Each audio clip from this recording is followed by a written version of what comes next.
Yeah. Um, so hi everyone. Thank you all for having me here tonight. It's very exciting and an honor to be able to talk to you guys. I'm going to focus my talk on depression prevention, kind of what we know in our lab about what things can help to mitigate the effects of stressful life events on how you feel and prevent depression in general, and focus a little bit about what we can do in the wake of the COVID-19 pandemic. So hopefully it'll be a nice, healthy blend of research, clinical practice, and practical advice that we as experts kind of can give to people at this point. Before I get started, I just want to kind of introduce myself to you guys. I'm an assistant professor in the Department of Psychological Science here at UCI, but I'm also a clinical psychologist, a licensed clinical psychologist here in the state of California. And what that means is that I spend a lot of my time doing research and teaching, but while I do that, I'm constantly thinking about how the research that I'm doing can be extended into clinical practice and can be used practically to improve people's well-being, improve the lives of people living with psychiatric diseases. And part of the way I do that is by running my lab. So I run the Teen Resilience Lab. I have our website there if you're ever interested in taking a look at what we're working on. But we really focus on how early life experiences shape the brain and the body in ways that lead to disease across the rest of the lifespan.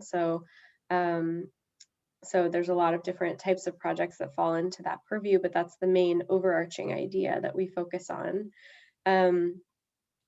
If you're interested in taking any of my classes, I teach biological psychology every few falls, I guess. And that's a kind of large survey course about the biological effects on psychological functioning and behavior. And then I teach a special section of social ecology field study on the Positivity Project. And at the graduate level, I think most people who are at this talk are at the undergraduate level, but at the graduate level, I teach developmental psychopathology, so the developmental origins of psychiatric disorders, and then a course on psychoneuroimmunology, which is the intersection of the brain, the behavior, and the immune system. So I'm here to talk about depression. And I think a lot of people in the media and in just kind of general life talk about depression in a non-specific way. And I like to just talk by defining what I mean and what other clinical practicing psychologists and psychiatrists mean when they hear the word depression.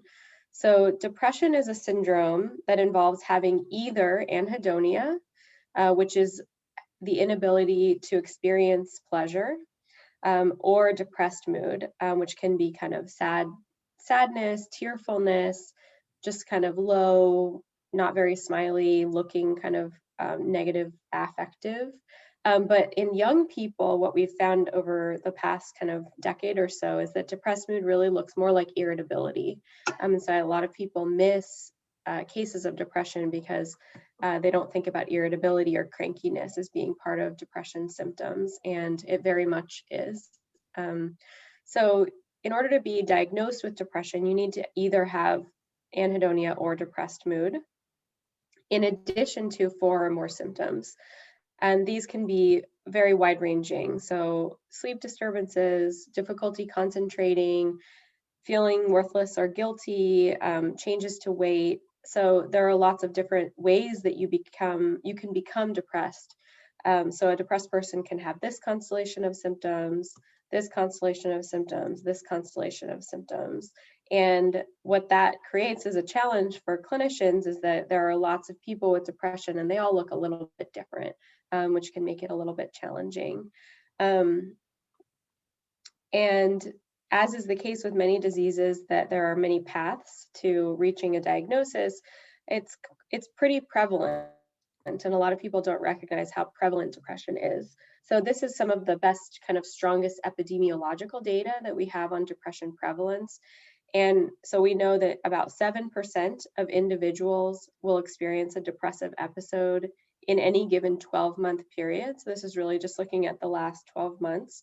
7% of the population will have experienced depression. What I'll draw your attention to in particular is that the rate of depression, or the prevalence of depression, is much higher in individuals between the ages of 18 and 25, or the undergraduate age. That's a period of much higher risk. So that means that a little bit more than 1 in 10 people might have experienced a depressive episode either currently or in the past 12 months, which is really high, and something that a lot of people don't give enough credit. So if we're thinking about how to prevent depression, because that's kind of the focus of the talk, we have to know what causes it. And one of the things that we have learned in the science over the past few decades is that stress leads to depression. I'm careful with that language because we can say stress causes depression in animals, so like in rodents and primates when we do experimental models. But of course, we're not like bringing humans into the lab and like causing huge major life stressors on them and then like seeing whether they get depressed. That's only something we can do in correlational research. But there's a lot of really strong evidence that I'm about to show you that stress leads to depression, and can really help us identify places where we can engage in a lot of prevention. So I'm going to tell you about an oldie but goodie study that was done by Ken Kendler and his colleagues over 20 years ago now, where they had this really large sample of twins. These happen to be female because there is an increased risk for depression in females, and that's where they chose to focus. So they had almost 2,000 twins. And they had followed these twins every 2 or 3 years for a decade, basically. So they had been following these twins over time and trying to understand a lot of things about their life in addition to psychiatric diseases. What they did was they had a clinical interviewer, just like me, assess for the presence of depressive episodes over any given 12-month period in these twins. And they asked them about the occurrence of personal stressful events and network stressful events. And personal events are things that directly happen to them, and network events were things that happen kind of in their close social network, like losing a family member or something like that. And over the course of their data collection, they identified 316 depressive episodes in all over the course of almost 25,000 person months. And what was really strong about this study was that because they were using a large sample of twins, they were able to control for the genetic contribution of risk or susceptibility for depression, because they would have twin pairs with and without different stressors and with and without experiencing depressive episodes. So they could actually kind of account for that genetic heritability and really isolate the role that stress was playing in your risk. And this is kind of the main table of their findings. But before I show you the actual data, I just want to orient you to what you're looking at here. So in this table, you're seeing each row is a different stressful event of their list of 15 events that they asked about. And each column is its relationship in time to the depressive episodes in time in relation to that event. So the first column was whether depression occurred the month of that event, or 1 month after, 2 months after, 3 months after. And the numbers that you're going to see are what we call odds ratios. And odds ratios are essentially just a fraction that reflects the likelihood that something did happen or will happen over the likelihood that something didn't happen. So it's just a simple fraction where if the number is higher than 1, depression, because that's the thing we're measuring, is more likely to happen in the month after experiencing a stressor. And if the number is below 1, the depression is less likely to happen in that month. So with that information, I'll uncover the data. And I want to just draw your attention to this first column, where what you can see is that pretty much across the board, you have numbers greater than 1. I think that's the biggest kind of takeaway here, is the numbers are well above 1, sometimes 2, 3, and even 25 for assault. And this data was really the earliest data that we had, or one of the first studies that really showed us that the vast majority of depressive episodes occur in the very short aftermath of a stressful event.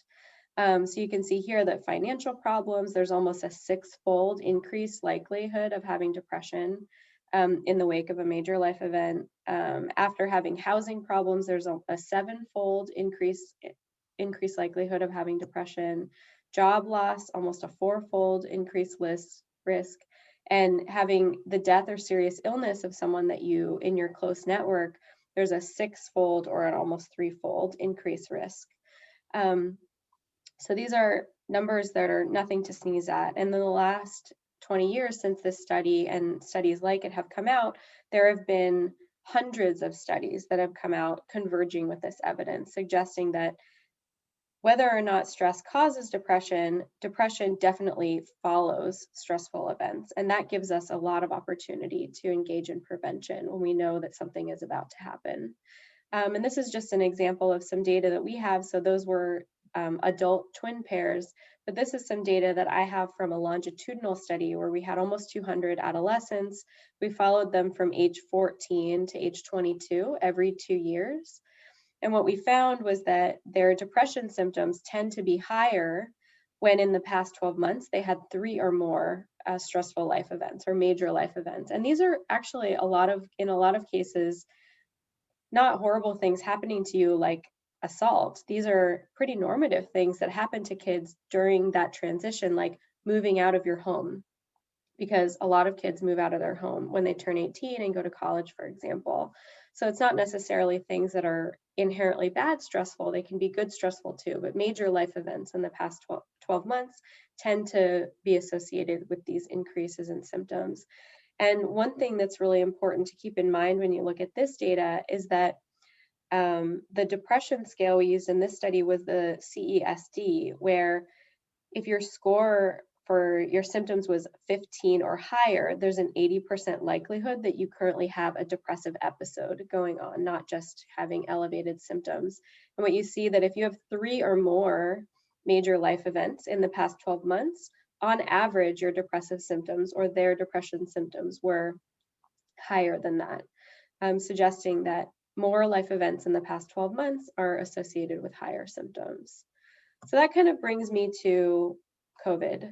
COVID has caused many of these things in many of our lives. So financial difficulties, housing difficulties, losing jobs, losing your access to confidants or people that you're very close to, death and serious illness of people in your network, or at least the risk of that or the worry for that. And so I think the most important thing for me to slow down and reflect on here is if you're stressed right now, or if you feel like you have a lot of depression symptoms right now, you're not alone, and that's probably very normal. That's what we would expect. All of this data that we've got in psychological science suggests that if you've had 3 or more major life events happen in the past 12 months, you should be depressed, probably. That's probably how our body works, and how our brain and our body work together under these types of circumstances. And then it's probably pretty normal. The fact that it's normal doesn't mean we shouldn't do anything about it, and certainly doesn't mean that we wouldn't like to feel better. And so that's where I'm going to kind of pivot and focus the rest of my talk on what we can do to try to feel better under the circumstances. So the way that I'd like to do that is to try to think about the way we think about the flu and the way that we approach the flu in our society, on our campus, and think about whether it might help for us to think about depression in the same way. So I was thinking about it. So since August, I've been getting lots of emails about get your flu shot. Here's where you get it. It's important to get the flu shot. Here's what you should do if you think you might have the flu. And we kind of have this culturally accepted or socially accepted list of preventative actions that people engage with if they think they might be coming down with something, right? If you think that you might be getting the flu, it's common to go to bed early or let yourself sleep a little bit more, take vitamins like zinc and vitamin C that you think aid the immune system. So there are lots of things that a lot of people would accept to be pretty normative if you thought you were at risk for coming down with the flu. But what if we could make a list like this for depression? What if we could identify the kind of risky part of the year that we're really likely to develop depression symptoms and make a list like this that we could engage with if we needed to? Um, and I think the first step in doing that would be to really come to terms with what our risk really looks like. And I think a lot of people are willing to engage in that list of preventative behaviors from the flu, and we're willing as a society to accept it because we accept that we're all vulnerable to developing the flu. And I don't think people think about depression that way, which is an error because if you look at the data, somewhere between 3 and 14% of people in America develop the flu each year, and somewhere just under 0.02% of people die of the flu each year. If you look at this data for depression, it's really not that different. Between 7 and 13% of Americans develop depression in any given 12-month period, and somewhere around 0.015% of people die by suicide every year. So if you look at these numbers side by side, it's almost striking to see the fact that, we're just as likely to develop depression as we are the flu, particularly in a year like this when there are so many stressors facing all of us in the wake of the COVID-19 pandemic. So I think the first step to having a socially acceptable depression prevention plan is to accept that we all have a reasonable chance of developing depression. And if we accept that, then we can start to build a depression prevention plan that is widely accepted and engaged in. So I've told you so far that stress leads to depression. And one of the things that I like to think about when I think about how you would go about preventing depression is to think about what stress is anyway. And of course, in psychology, we talk and talk and talk and think and talk and think and talk about this all the time because stress is hard to define. And one of the ways that we define it is a mismatch in resources and demands. So in any situation, there are demands placed on you as an individual. And whether it's a stressful situation or not is a function of whether you have sufficient resources to meet those demands. So any situation where you have lots of resources and not a lot of demands, that would be, the opposite of stressful. And in any situation where you have very high demands on you and very few resources, like finals maybe, that's a time where you might be vulnerable and it might be a stressful time.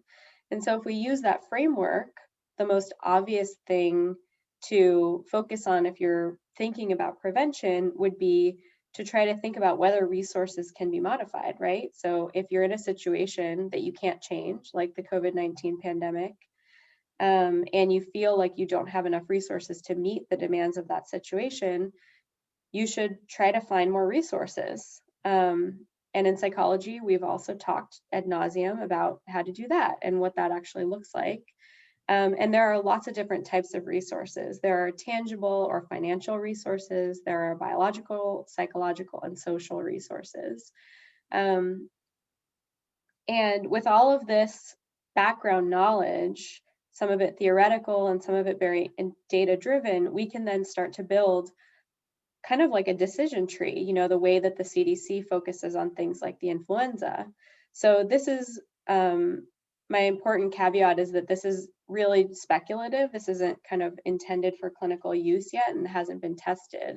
But what if we lived in a world where it was widely accepted that you measure your depressive symptoms on a regular basis, monthly, quarterly, annually, something like that. And I have here the PHQ-9 for no other reason than it's very short. It's only 9 items. So it seems really feasible for people to use on a regular basis. And it's really well validated to pick up on change. And so if your depressive symptoms are rising one month to the next, it would be able to capture that. And also if they were declining, it would be useful for capturing that as well. So what if people made it a habit to take the PHQ-9 every once in a while to see how they were doing, to check in on their mental health? Well, if you take it and your symptom score comes back and it's 10 or higher, that puts you on this side of the decision tree, which means you're having moderate to severe symptoms and you should probably seek help. I say that not to undermine your guys' ability to take care of your mental health on your own, but more because you shouldn't have to, because there are lots of professionals out there with an enormous amount of training and expertise to help you do it. And it's much, much harder to try to tackle 5 or 6 depression symptoms all at the same time than it is to tackle just a couple of them. And so no one should have to do that alone. But if you end up taking the PHQ-9 and your score is less than 10, you're in this mild symptom category, or minimal to mild symptom category. And based on what we've just talked about, it may be the case that you have had a stressor in your recent past, which all of us have because we're living in the context of an enormous community-wide stressor. So if you've had a stressor in the recent past, maybe it would be prudent for you to engage in some sort of depression prevention or prioritize that in your life. So this is just kind of a mental exercise for us to think about when you would start to engage in depression prevention rather than seek mental health services outright. But then what would that depression prevention plan look like? Well, that's where we look to the science. So if we think about the focus of a depression prevention plan to arm you or kind of load up your tool belt with extra skills or resources so that you could meet the challenges of your life more effectively. If you focus on the biological area, one of the ones that I think is the most pertinent to the undergraduate population is sleep.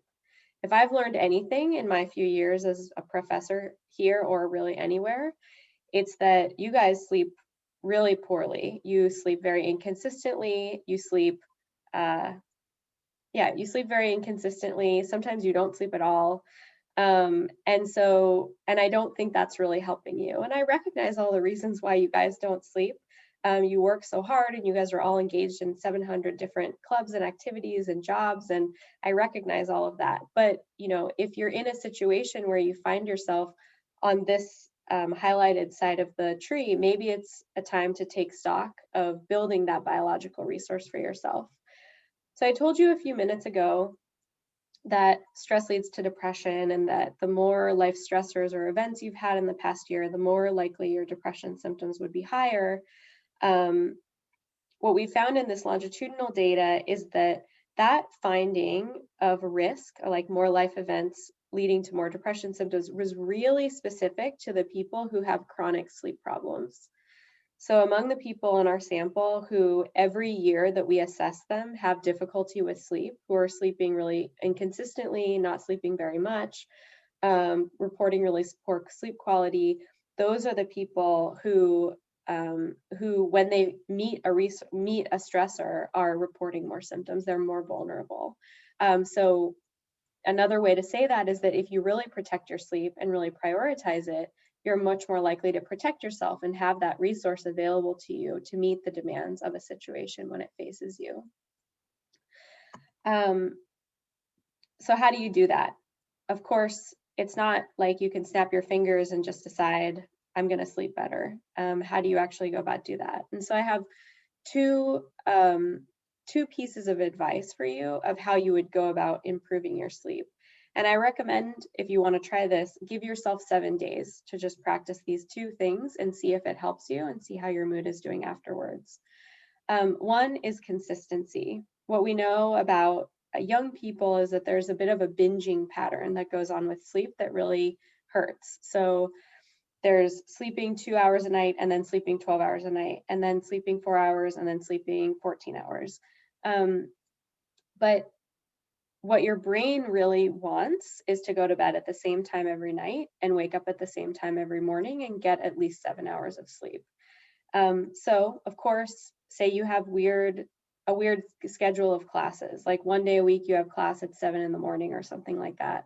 But you don't want to wake up in time for that class every day just because you have that one early class.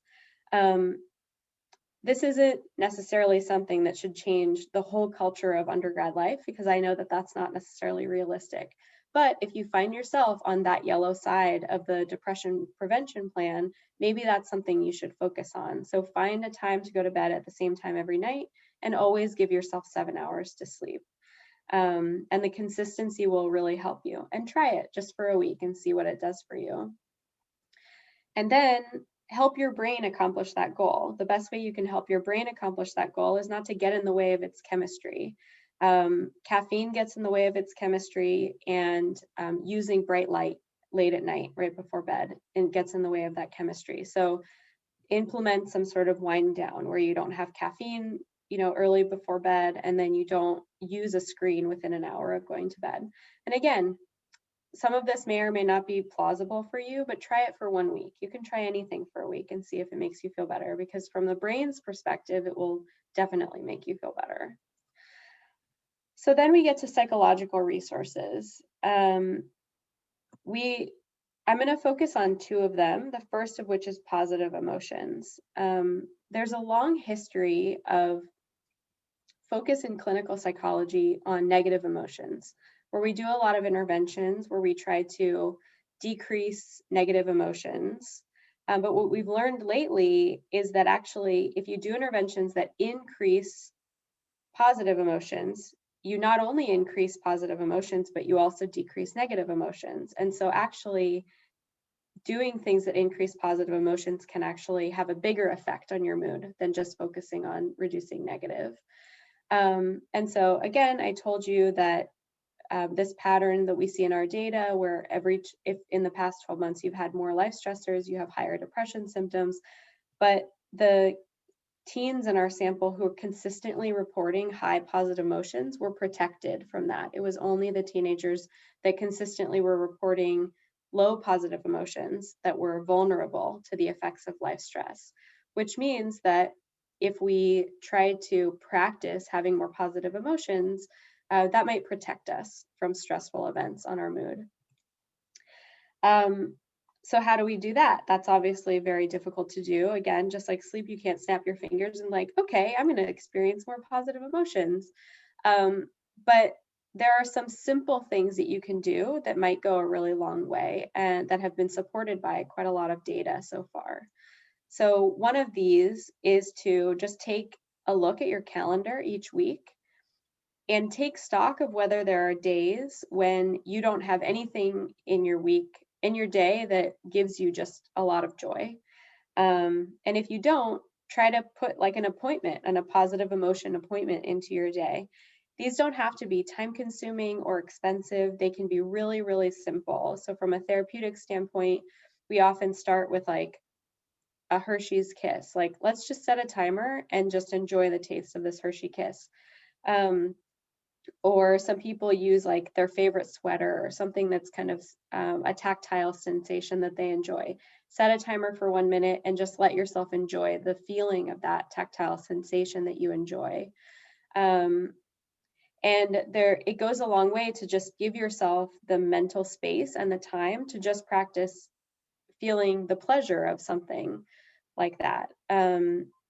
And there's a lot of data to support that being very accountable to that every single day can go a really long way. The other thing that has been studied quite a lot, specifically in the context of depression prevention, are gratitude practices. There's a citation at the bottom of the screen that you guys can write down if you're interested in learning more. But if you, for 7 days, write down 3 good things that happened that day. One of them could be your pleasurable experience that you put into your calendar. Over the course of 7 days, that can actually inoculate you for up to 3 weeks for depression symptoms. So doing that every day for 7 days can have benefits for depression symptoms for up to 3 weeks, which seems like a pretty efficient effect, right? It doesn't take very long, and it helps you practice looking for things that you can write down in your 3 good things list at the end of every day. And the last one that I'll talk about is probably the one that has been most studied, but I'll talk about it because it's come up in my data very recently as specifically protective in the context of COVID-19. So cognitive reappraisal is kind of a technical term that we use in psychology that just is your explicit effort to reinterpret emotional eliciting situations in a way that changes their emotional impact. And to break that down, it really just means that any situation can elicit any type of emotion. And if you make a concerted effort to think about the situation in a different way to change that emotional meaning, that's cognitive reappraisal. And people who are very good at cognitive reappraisal seem to be protected against the effects of COVID-19 on their mood. So this is data from 88 teenagers that we've been following in our lab longitudinally.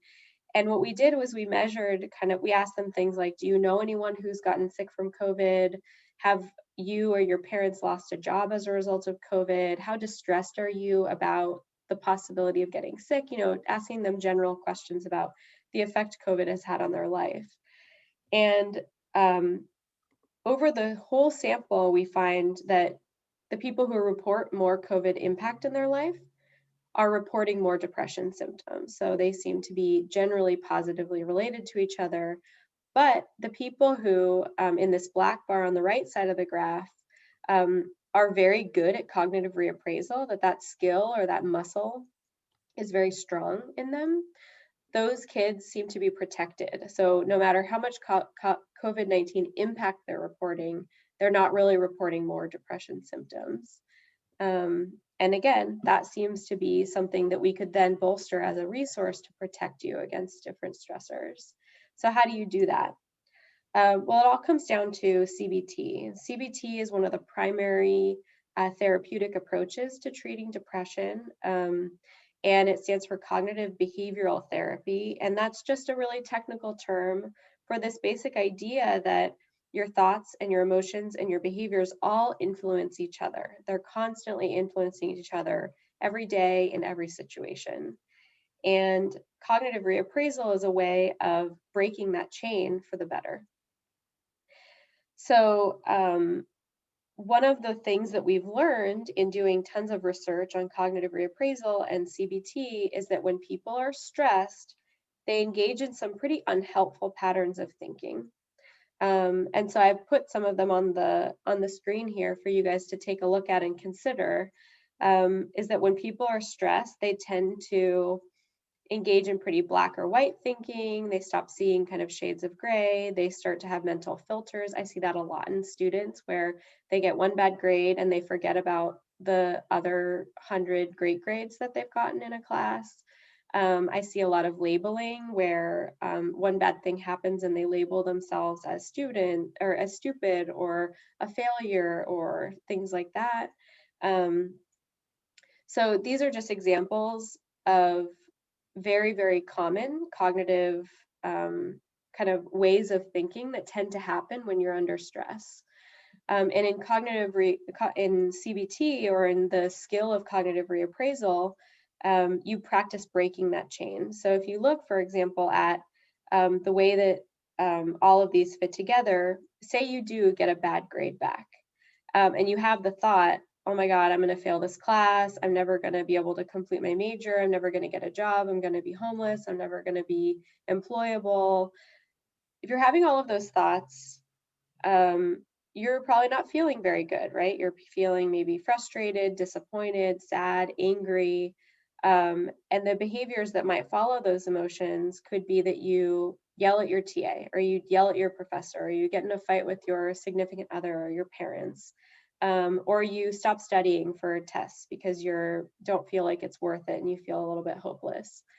But if you were to take a look at this list of cognitive dysfunction or like unhelpful thinking styles, what you're really doing is you're having a mental filter in the sense that you're paying attention to the fact that you got that one bad grade and not hearing any of the positive constructive criticism that you're getting to help improve you, that you're disqualifying any positive that you've gotten, so like any of the other good grades that you've ever gotten.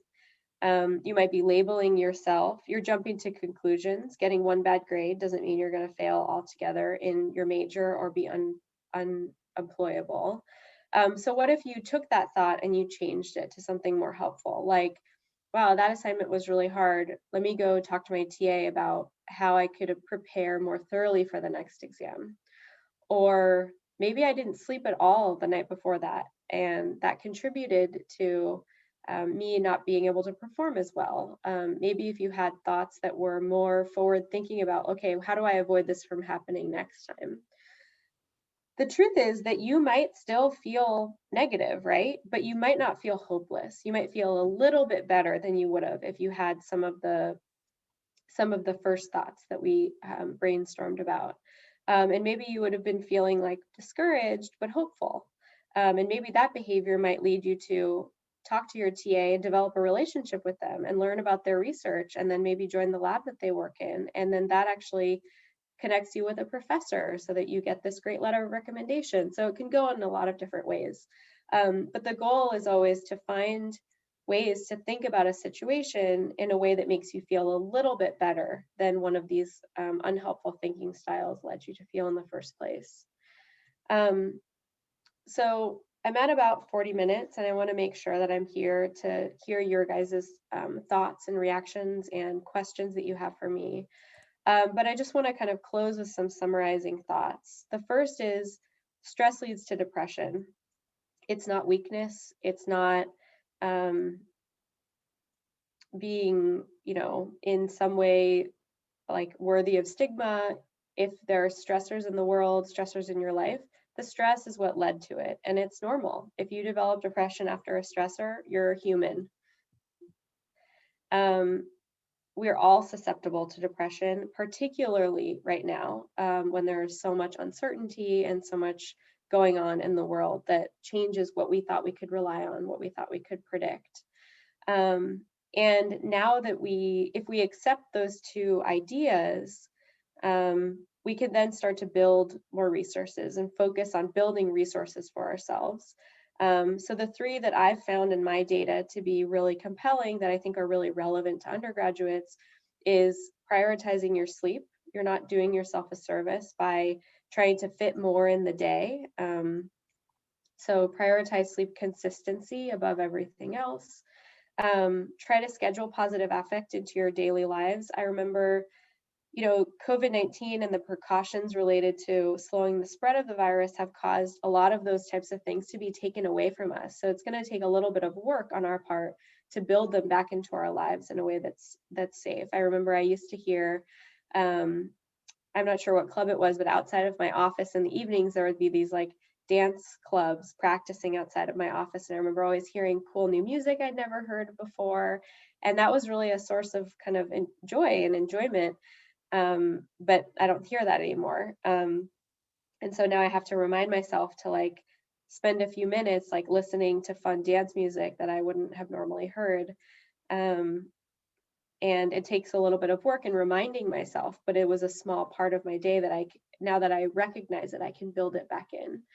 And then practice cognitive reappraisal. So take a look at some of these unhelpful thought patterns and think about whether those are some that you're vulnerable to when you're really stressed, and whether you can start to notice when you're doing it, and think of something that might make you feel just a little bit better than you're feeling when you're doing it. And other than that, keep calm and zot on. So before I close, I just want to show on the screen, if you wanted to write any of these down, the PHQ-9 is the questionnaire that I cited that would be useful. It's really short. Think CBT has one that they'll score it for you, but Google PHQ-9 and you'll find there are a lot of them out there. The Wellness Initiative and Social Ecology put together this amazing resource of UCI campus resources for wellness and mental health that I think is a really good guide. And then I want to also bring attention to the cyber guide. So Dr. Stephen Schuler, who's one of the professors in my department, works with the group that put together this cyber guide. There are a lot of apps out there that were developed to improve mental health or to help with mental health. Some of them have been developed and tested and evaluated by scientists like myself, and others of them have not. So if you're going to do the work to open yourself up to learning these skills and working on these skills, I would recommend you use one that's supported by science that we know is helpful to people. And then I also like to bring attention to the National Suicide Hotline, because they are a 24-hour resource of live chat. You can call them at any time. You can look up resources on their website. It's a really great resource for a lot of different things. And so I like people to know that it's there. And with that, I will open it up to questions or discussion. Thanks for everyone for coming and for your attention.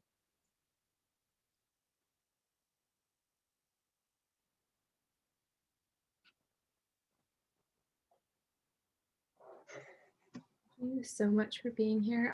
If anyone has any questions, feel free to drop them in the chat or unmute yourselves too. If not, I'm going to go ahead and drop a link to a Google form for y'all to fill out for being here so we can enter you into that raffle. And then feel free to fill it out on your own time. But also, if y'all are also going to be here, we're going to drop y'all into breakout rooms so you can get a chance to discuss with your peers in case any other questions pop up so that we can bring you back around 5:50-ish or 5:55-ish and ask any more questions. In terms of the recording, we're going to be posting it onto the AACCI's Mental Health Commission's website, as well as most likely onto Facebook. So it'll be there.